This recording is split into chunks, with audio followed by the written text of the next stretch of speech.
change in industrial technique. Production technique should suit the needs and means of the country.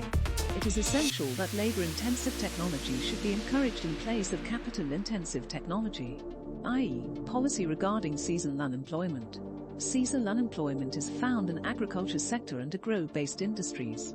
To remove it, A. Agriculture should have multiple cropping. B. Plantations, horticulture, dairying and animal husbandry should be encouraged. C. Cottage industries should be encouraged. E. Change in education system. Educational pattern should be completely changed. Students who have liking for higher studies should be admitted in colleges and universities. Emphasis should be given on vocational education. Qualified engineers should start their own small units. If. Expansion of employment exchanges. More employment exchanges should be opened. Information regarding employment opportunities should be given to people. If. Expansion of employment exchanges. More employment exchanges should be opened. Information regarding employment opportunities should be given to people. 5. Full and more productive employment. The main objective of counties' employment policy should be to increase employment opportunities and productivity of labor. Gov. should adopt a policy that provides employment to all people. 5. Increase in production. To increase employment, it is essential to increase production in agriculture and industrial sectors. Development of small and cottage industries should be encouraged. V. More importance to employment programs. In 5-year plans, more importance should be given to employment.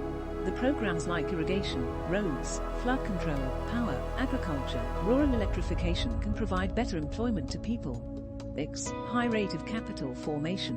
Rate of capital formation in the country should be accelerated.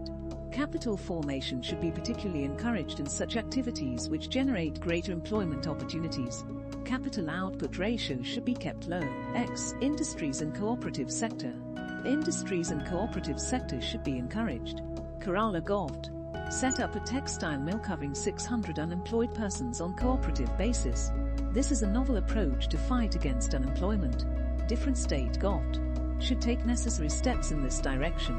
Xi. Decentralization of industrial activity. Decentralization of industrial activity is necessary to reduce unemployment. If industrial activities are centralized at one place, there will be less employment opportunities in the underdeveloped areas. So Govt. should adopt such policies which encourage decentralization of industrial activity. Xi. Population control. Improving the growth education. Of population should be checked in order to solve an overcrowding problem. A study by the National Center for Education Statistics found that 14% of U.S. schools exceed capacity. Of course, the problem is concentrated and disproportionately affects low-income and minority students. For example, approximately 1 in 5 Chicago public schools elementary students start the school year in overcrowded classrooms. 2. Make funding schools a priority. The statistics around school funding in the United States are sobering. States contribute 44% of total education funding in the United States. The Center on Budget and Policy Priorities reports that 34 states channel less funding into education on a per-student basis than they did prior to the recession years.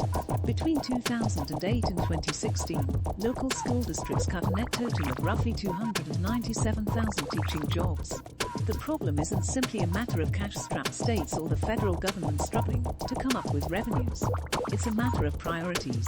Consider this. Just about every state in the country spends more to house the average inmate than it does to educate the average elementary/secondary student. Put classroom running and curriculum building decisions in the hands of the community.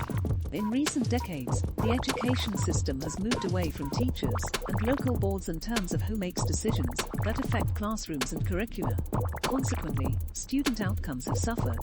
Policymakers who are aware of this pattern can push for a move away from standardized control and toward community-based mechanisms, such as community-elected school boards, that have the power and authority to make decisions about how their students are educated.